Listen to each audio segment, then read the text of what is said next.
নমস্কার, আমি মহেশ্বর মণ্ডল। দেখুন, আজকের সুস্বাস্থ্যের টিপসে একটু অন্যরকম কিছু আমি আপনাদের শোনাতে চাই। সেটা কীরকম কী?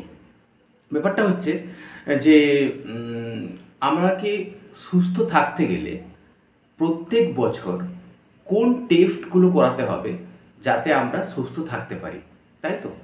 এটা আমরা যদি জেনে থাকি তাহলে আমরা কখনোই কোনো অসুবিধাতে পড়ব না। এখন কোন টেস্টগুলো করাবেন প্রত্যেক বছর যাতে আপনি সুস্থ থাকেন? দেখুন, আমি তো একটা লিস্ট আমার এই ভিডিওতে দিয়ে দিচ্ছি। সেগুলো কেন করাবেন আমি তাও বলে দিচ্ছি। আর প্রথম কোন টেস্টটা করাবেন? প্রথম হচ্ছে বর্তমান যুগে যেটা আমাদের মেন সমস্যা, সেটা হলো থাইরয়েড। আমরা কখনো মোটা হয়ে যাচ্ছি, কেউ কেউ খুব মোটা হয়ে যাচ্ছি, কেউ কেউ আমরা বলি জল খাচ্ছি তাও মোটা হয়ে যাচ্ছি। কেন মোটা হয়ে যাচ্ছেন বা কেন আপনি অস্বাভাবিকভাবে রোগা হয়ে যাচ্ছেন, কেন আপনি শুধুই খিটখিট করছেন, এটা আপনার ধরা পড়ে যাবে থাইরয়েড টেস্টে। সেখানে আপনি কী টেস্ট করাবেন? T3, T3, T4, TSH। Second test যেটা আপনি করাবেন আপনার জন্য ভীষণভাবে উপকারী হবে এবং আপনি কতটা সুস্থ সেটা বুঝতে পারা যাবে, সেটা হচ্ছে LFT, লিভার ফাংশন টেস্ট। এটাতে বোঝা যাবে আপনার লিভার কোনোভাবে ক্ষতিগ্রস্ত হয়েছে কি হয়নি। নেক্সট টেস্ট হচ্ছে কিডনি ফাংশন টেস্ট। ওকে, এটাতে বোঝা যাবে আপনার কিডনির স্বাস্থ্য কীরকম আছে। এখনকার যুগে যেটা মানুষের সবচেয়ে বড় অসুবিধা সেটা হলো সুগার, ব্লাড সুগার। তো এটার জন্য, এটা চেক করার জন্য আমরা কি করি? দুটো টেস্ট করি। একটা হচ্ছে ফাস্টিং, একটা হচ্ছে পিপি। ফাস্টিং কোনটা? না খাবার আগে, আর পিপি কোনটা? খাবার পরে।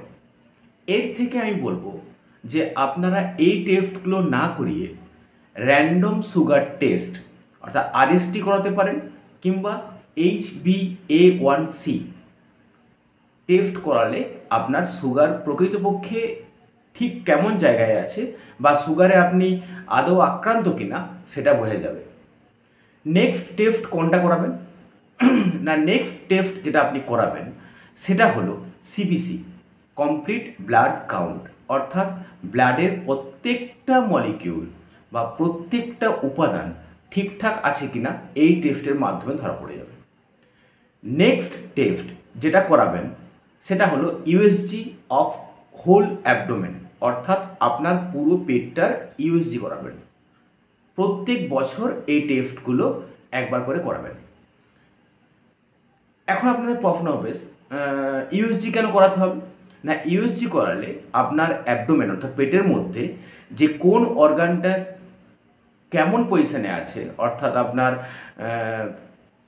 পেটের ভিতরে যে যে অর্গানগুলো রয়েছে সেগুলো কী অবস্থায় আছে, যেমন স্টমাকের পজিশন কী আছে, তারপরে আপনার গলব্লাডার কেমন পজিশনে আছে, প্রত্যেকটা অর্গান, যতগুলো অর্গান আছে সেগুলো ঠিকমতো ফাংশন করছে কিনা বা কোনো অর্গান ক্ষতিগ্রস্ত হয়েছে কিনা, তার জন্য বছরে একবার USG অবশ্যই করাবে। এখন দেখুন, এই টেস্টগুলো করতে আপনার হয়তো সারা বছরে একবার 3 থেকে 3,500 টাকা লাগবে। কিন্তু এই 3 থেকে 3,500 টাকা যদি আপনি ব্যয় করেন তাহলে আপনি কি বুঝতে পারবেন যে আপনার শরীরে কোনো অর্গান কোনো ক্ষতিগ্রস্ত হয়েছে কি হয়নি, বা আপনার শরীরে কোনো জটিল রোগ বাসা বাঁধছে কি বাঁধছে না।